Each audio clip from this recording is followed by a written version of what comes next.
Welcome back, everybody, to the Game to Love podcast. If you're really enjoying the content, don't forget, hit that like button, hit that subscribe button, share it with everybody that you know that loves tennis.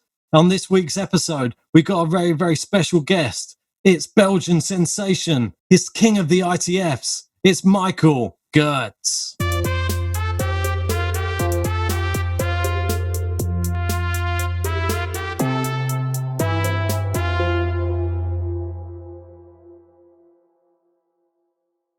Great to have you on the podcast, Michael. And how has everything, life been for you in quarantine since this hiatus started? Yeah, thanks for having me. It's a pleasure to be part of this meeting. And life has been a little bit weird the last couple of weeks. There wasn't too much tennis the last couple of weeks for me. I came out of a period of injury, so I was almost ready to go back on court again. But then the quarantine came and it was all back inside and just not a lot of practice last few weeks. But hopefully everything gets back to normal pretty soon and we can start our daily routines again, hopefully.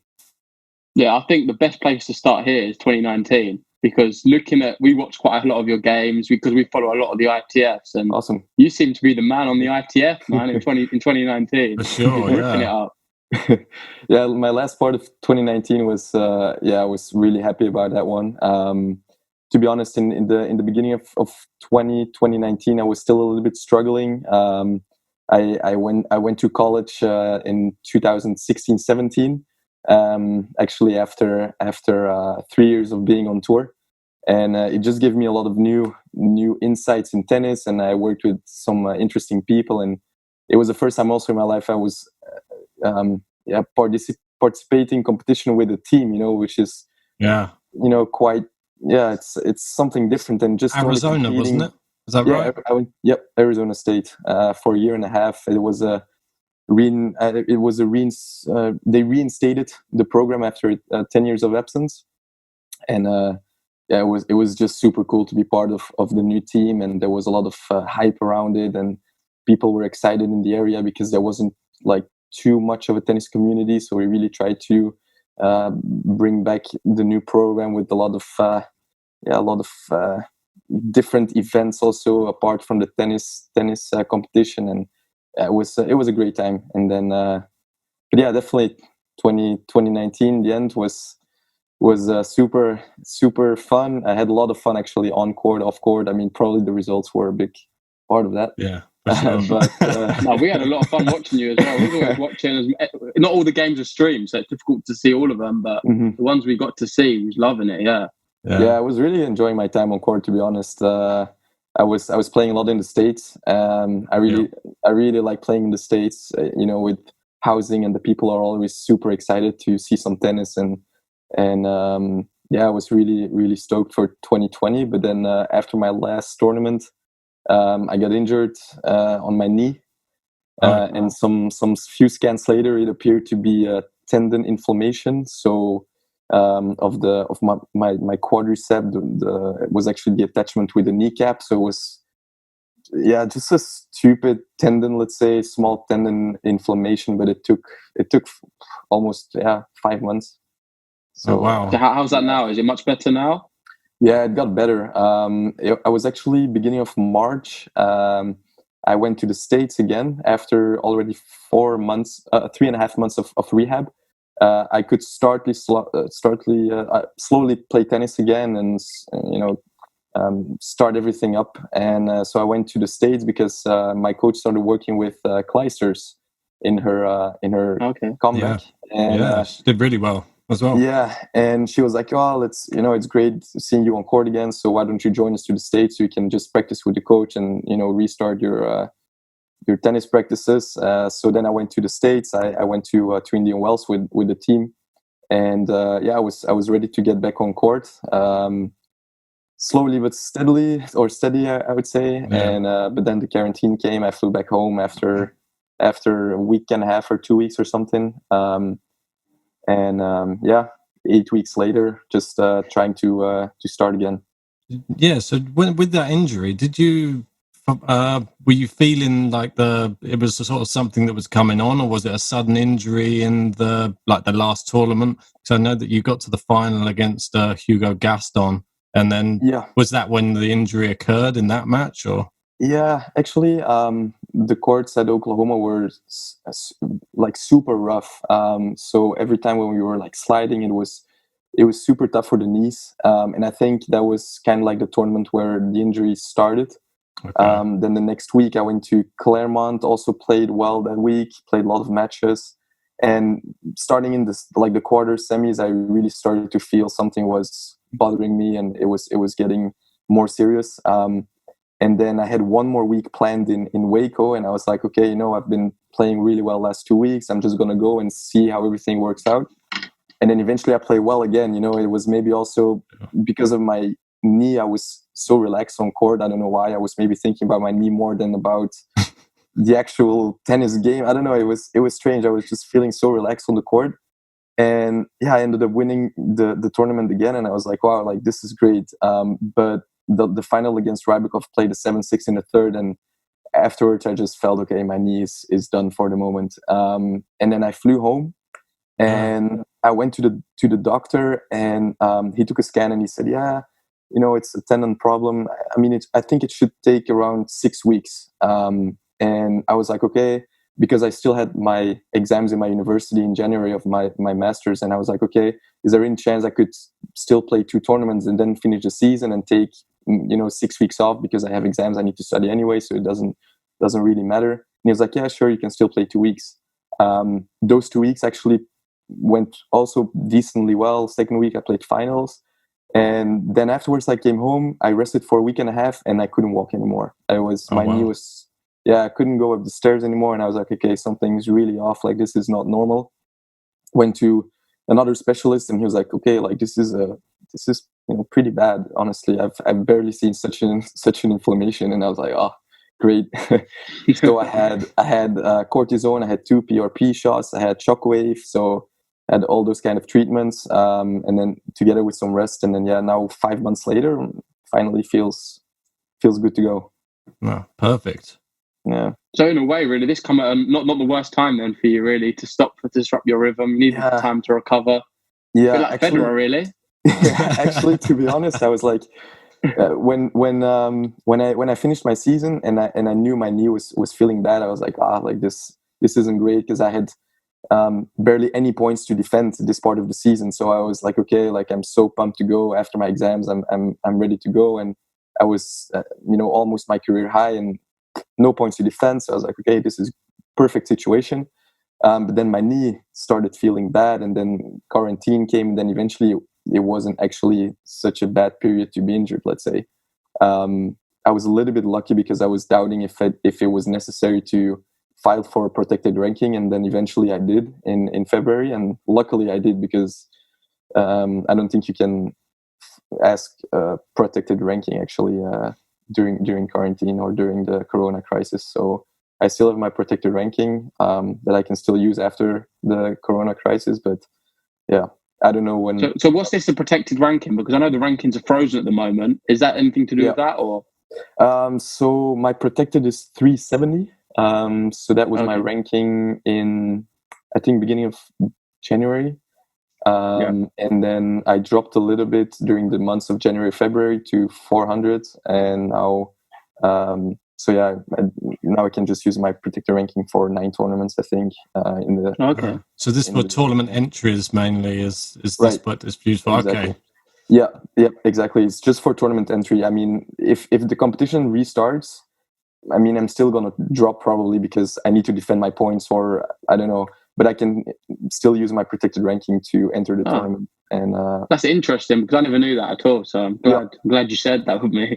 Yeah, protected ranking is for let's say for injured players is crucial. I mean, you can be injured for 6 months. You can drop to, I don't know, you can drop 200 spots, and suddenly you have to play futures again, or for the ATP guys play challengers again, and that's actually a way to get into those higher tournaments with your protected ranking.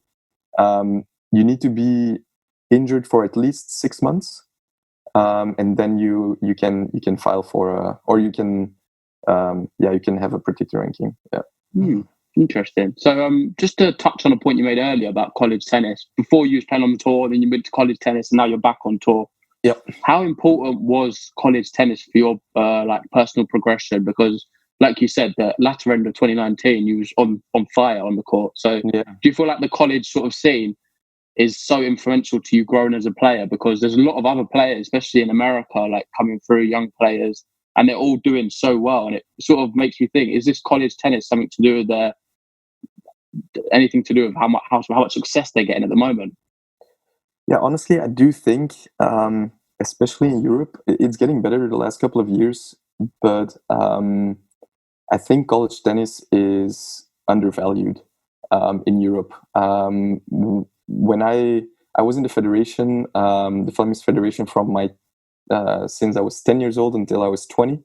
That moment, there were some financial problems, and I was 400 at that moment too. And they were like, wasn't what we were hoping for, and so I couldn't. They didn't extend my contract, and mentally I was a little bit in a tough situation. I didn't really know what to do because I was 10 years in the same setting, and suddenly I was out of the federation, and I was like, okay, what now?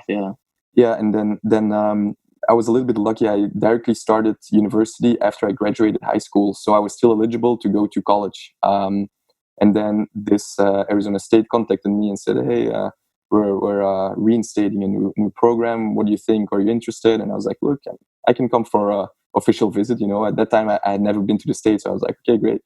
And it was during a football weekend. It was super crowded. The university is huge. Like, we have no idea about all those college sports and college events and the hype around it. In Europe, in my university, it's just you go to class, you do your exams, and for the rest, you barely go to campus. It's America's different. It's like a whole festival around exactly. Like a lot of drinking involved. Yeah, I'm gonna try to stay professional here, but no. I do have to admit I enjoyed my time when I was there, and I just met a lot of new people, met some new coaches who gave me some new feedback, and I really started to enjoy the sport again. And I think when I came out of college, I played a pretty decent college semester, because I could only play for a year and a half, and the first half year was we weren't a complete team yet, so we couldn't participate in the NCAA. And then I participated for 1 year, and then I was out of eligibility because I was already too old. But it was a great experience. I really enjoyed it. Just playing a lot of matches, physically getting stronger, new people around. College is, a great place to be. I was in a super fun city. So I think for my, let's say, second career on tour, I think it definitely helped. Yeah. Oh, for sure. I think I was just watching a few videos on YouTube, and there's a lot of people singing your praises for like being one of the senior members of the team, and how you were somebody everybody could look up to. And apparently you beat the two top players on the sort of tour, the college tour, that was campus. Like it was Martin Redlicki and Mikhail Torpgard. So these are obviously names that we know well now, and you were beating them whilst playing in the college scene. So that must have got everybody behind you if you're the main man on the Arizona State. Yeah, of course you try to do your best on court, and you're still an individual on court, let's say, but at the end it's all about to get a point for the team. And that was something unbelievable, I think, because you weren't only playing for yourself, but for the team, for the university. We were quite lucky with some good crowds, and it got, especially when I played against Redlicki. We played, I think it was a Friday at 6 p.m. under the lights. The atmosphere was great. Some frats came out to watch. Some other sports came out to watch. It was super fun, and definitely one of the best memories I've had so far. Definitely, yeah. Sounds great. This is something I know not many other people are probably aware of, all this college and playing in teams. And this is something when I was playing tennis when I was younger. We used to play in leagues where there was 4 of us playing, and you'd be sort of seeded in your own team 1 to 4, and you'll be playing, the top 2 would play their top 2, and then you'd play doubles together at the end. I think this is just like a really good, like not only like team building, but a good way. There's so much camaraderie when you're all working for each other. And I think tennis can be quite a lonely sport when you're obviously playing on the tour. And I think if you get to know like a group of players like this, can this help like players on the tour? Like when you already have like a close knit group of friends that you can turn to. 100%. There's so many guys that I met during college, and we still, there are quite some guys who turned pro afterwards, who just, they want to give it a shot, and the level was higher than I actually expected. And definitely these days on tour, you see all those guys again. You talk about those memories and about how, feisty some of those matches got, and how, in the face the crowd was, and just now we can all laugh about it, but yeah, at that moment it was pure rivalry. It was and then actually our coach said that the Pac-12, the conference that we were in, was actually super easy going. He said, because before he was somewhere in Florida, and they said it was way worse. Like they didn't talk to each other before, after the matches. They were super, yeah.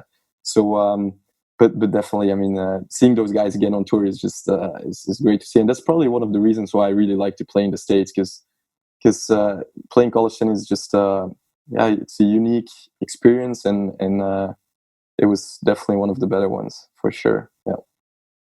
Yeah. So this year, really, in terms of a tennis calendar, it looks like it's very much coming to an end. Like maybe we'll be able to squeeze in a few things for the new year, but looking on to say 2021 now.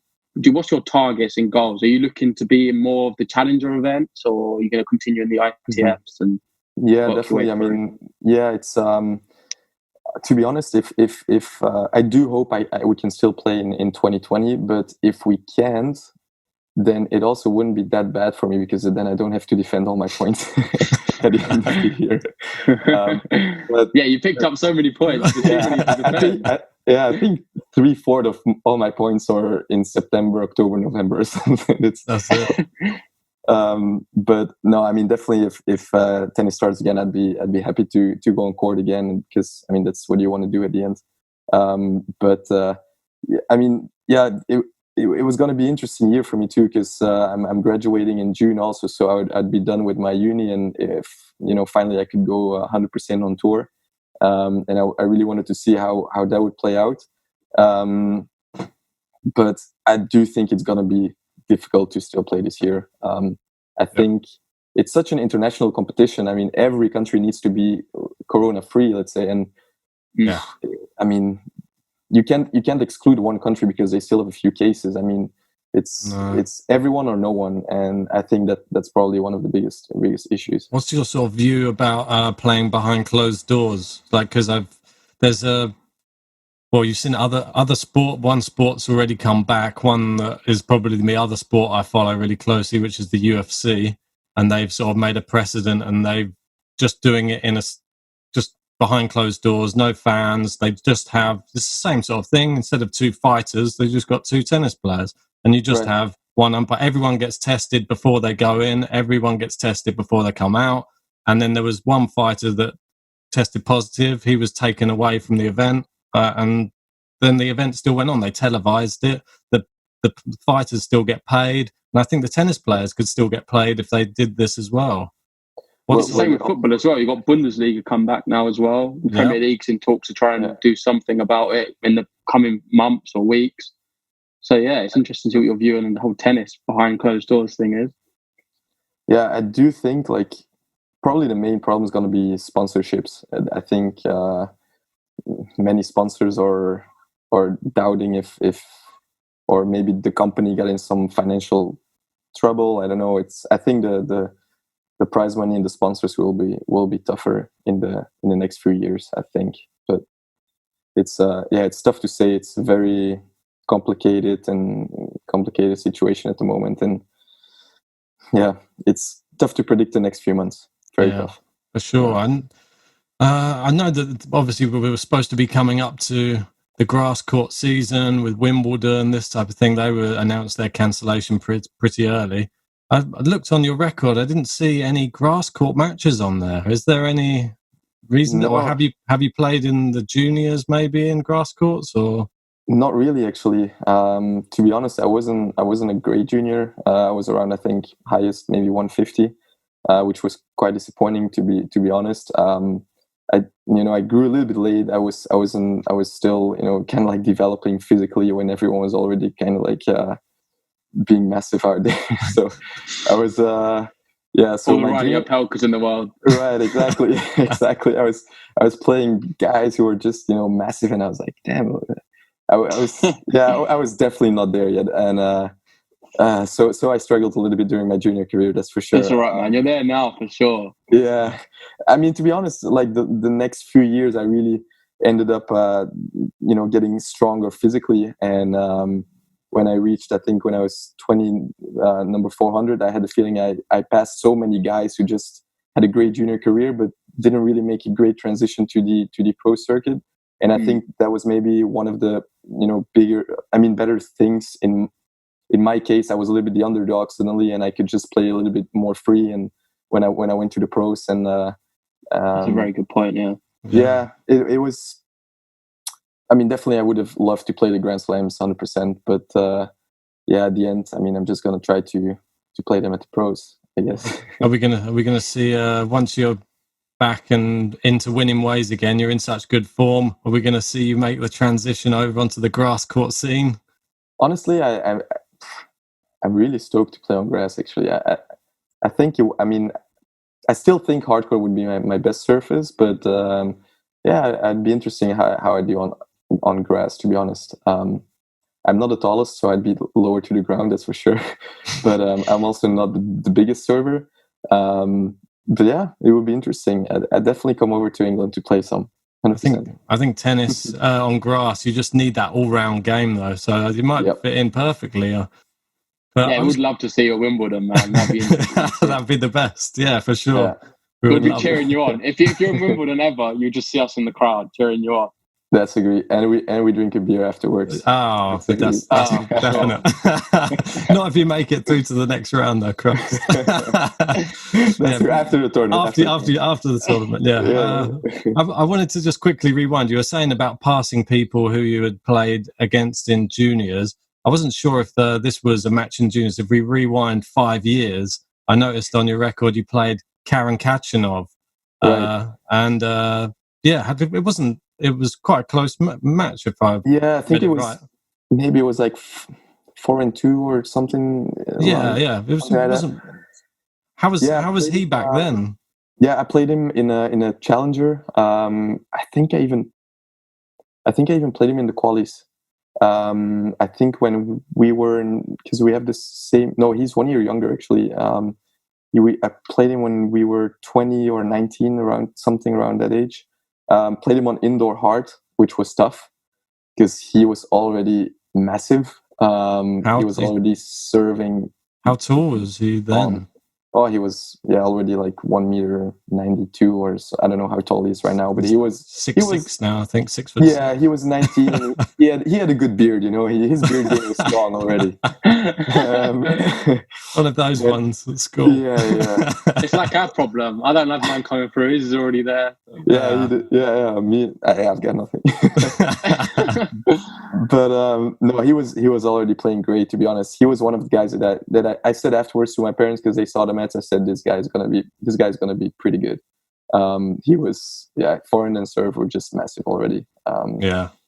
It was just good player. He saw the game. He was playing super aggressive, but not like over the top. He knew what he was doing, and I mean that's why he's top 10 probably.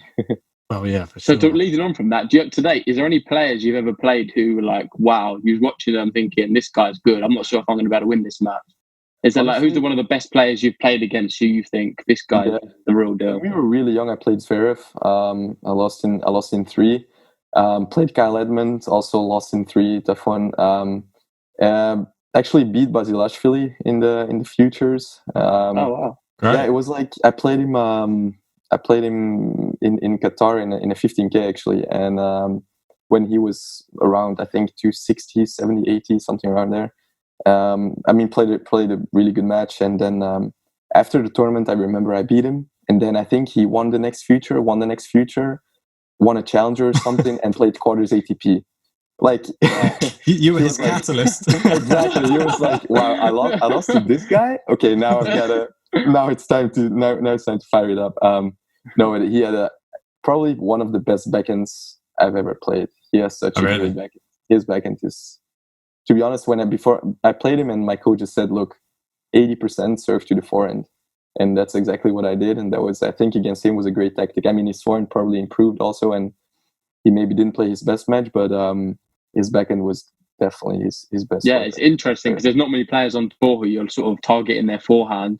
Usually the forehand's a weapon and the backhand's more than just the defense. So it just shows the level he was at. But yeah, it's impressive, man. Yeah, he rips. Yeah. God, yeah. He's really, and he's such a long frame that it's so hard to beat him on either side of the court as well. He seems to be able to get a lot back in play due to his length. Yeah, he's actually really fast, and the thing that I really like about his technique is like he turns his upper body so smoothly, and I think that's one of the reasons why he's so strong from both sides, because he turns his upper body so easily, and I think that's just the main reason why he can generate such a great power. Yeah. What was it like playing Kyle Edmund? We were 14. I remember it was a tournament in it was like a grade 1 under 14s in Saint Geneviève de Bois in Paris somewhere. It was. He already had like a little bit of a strange forehand, I would say, or his preparation is a bit different, but he already had I remember such a strong strokes. He was already like a strong guy, and you could see that he could hit winners from all over the court. He wasn't that consistent yet, but you could see he had like the something more than other players can generate or have, and you could see that he was definitely one of the better ones for sure. Yeah, definitely. No, nice. Is there any player that I don't know that you look up to, like when you were growing up and just sort of playing in, I don't know, like the juniors? Is there one player that you can remember just thinking, I just want to model my game around that guy? Yeah, actually, to be honest, I think Goffin is quite close to my game. Yeah, he around same length. He just sees the game so well. He moves the ball around like no one else. Quick. Yeah, he's so quick. So quick. It's unbelievable. He we used to practice somewhere. We did like some Davis Cup camps together, and his return is probably one of the best strokes I've ever seen or played against. I think every time when I had to hit a second serve, I was like, okay, I'm gonna start running. Like, no matter where I serve, no matter how hard I serve, no matter, I don't know, I'm just gonna start running. And Goffin for me personally is probably the player that I look up to and try to copy his game a little bit. And then for the rest, I think for my game, probably Kei Nishikori is quite close. Also plays aggressive, tries to step in the court, tries to take the ball early. He probably has a way better timing than I have, but I try to copy him as well a little bit. But so you like the shorter, quicker players around the court. So a bit of Schwartzman as well, Diego Schwartzman. Yeah, I mean he's a grinder. I'm not a grinder. I don't like to grind. I have to blast forehands, and because he's a grinder, and I wouldn't say I'm a Diego Schwartzman on the court. Probably you guys, if you see my matches, you can probably see that I'm just trying to rip forehands and try to run around my backhand as much as possible. Don't give away the secrets. True. No. During this quarantine, I'm working my backhand like never before. That's why I was going to ask you next. Actually, that was sort of ties in nicely. Which part of your, like, when everybody has a weakness or they have like a really weak part of their game that they really have to work even harder than the other parts of their game, do you know which part of your game you just? For me, it was always second serves were just most difficult? If they bounce too high, they points over, like that type of thing. I mean, what for you? Actually, with my coach, definitely that's a good point. I've actually been working on my second serve like crazy because I was having a decent second serve, but I just served way too many times, same spot, and my opponents really started to figure out my game a little, and I just started moving my serve more around the box, going aggressive to the forehand, even though the guy's forehand is maybe his biggest weapon, but just to make him think a little bit more. And then definitely I've been trying to work on my backhand down the line, just as more of a tactical shot to be able to play more forehands afterwards. Because most of the players, I mean, it's still a certain kind of routine that everyone has. When someone goes down the line, you try to make him run by playing a cross court ball. And for me, I didn't mind because my running forehand and I think my forehand in general is my strongest weapon. So that was something I was working on, just play way more backhands down the line. They don't need to be that close to the line, just center or 2 meters from the what is it, the midline, or it doesn't even matter. But at least the other guys don't have the space to go back to my backhand or start a backhand cross rally. So I'm trying to figure out a few let's say patterns with my coach that I'm working on, and definitely for some 10 situations or some 40 alls, or I don't know, it's so important to have good patterns and knowing that what your strengths are and your strong points, and just try to create a game around those strong points, I think. Yeah, definitely. Have you I'm sort of moving away from that, have you had any chance to get involved with Davis Cup stuff? Because I know that I'm not sure where you are on the list, like number 7, is it, or number 8 in Belgium at the moment? It's to be honest, it's definitely short term. It's definitely one of my goals. We do have a strong doubles team at the moment with Sander Gill and Johan Vliegen. So they take 2 spots in the team because they're just playing great doubles these days. It makes it a little bit more difficult for the singles players, let's say. But yeah, at the ATP Cup, I wasn't too far actually, because some guys who were in front of me in the rankings, Vanessa and De Grave, they were injured at the moment. So I think I was maybe the next one. So I mean, it's definitely the choice of the Davis Cup coach and the choice of the ATP Cup coach to make the decision, to get another player on the team. But I'm not too far, and to be honest, especially after my college experience, I really want to play Davis Cup so badly. It's just a great atmosphere. It's to be around with the team, to represent your country. It's really a dream of mine, to be honest. It's one of my main goals, together with hopefully playing the slams one day. But I'm really. It sounds like you'd really love it, man. The whole togetherness of it, and the fact that you're not that far away from it, and you was in good form prior to all of this stuff going on. Like, I feel like it's an achievement, like a goal, which is certainly achievable in hopefully the short term. So we're looking out for you, man. Yeah, you're the youngest of all of those people in that top bracket in Belgium. So one more year might be true. Might be pushing it. True. I really hope on short term I don't have to find my rhythm again after the corona and after my injury, because I am a guy who sometimes do needs a few matches to really get into the good rhythm, let's say. But I do hope it's not going to take me too long, and I can really pick up where I left 2019 actually, before my injury. That would be great. I mean, I really hope to play some good challengers to get some points there, and really try to move to the qualies of the slams. The sooner the better, of course. But we'll see when that's gonna be, when we can even start playing tennis again. No, the US Open sounds perfect for you, man. One day, that's the one I feel like you've got the biggest shot at. Yeah, honestly, if US Open, I think the courts would suit me well. I'm excited. You've already got a lot of fans out there as well, don't forget. So you have the crowd on your side. True, that would be awesome.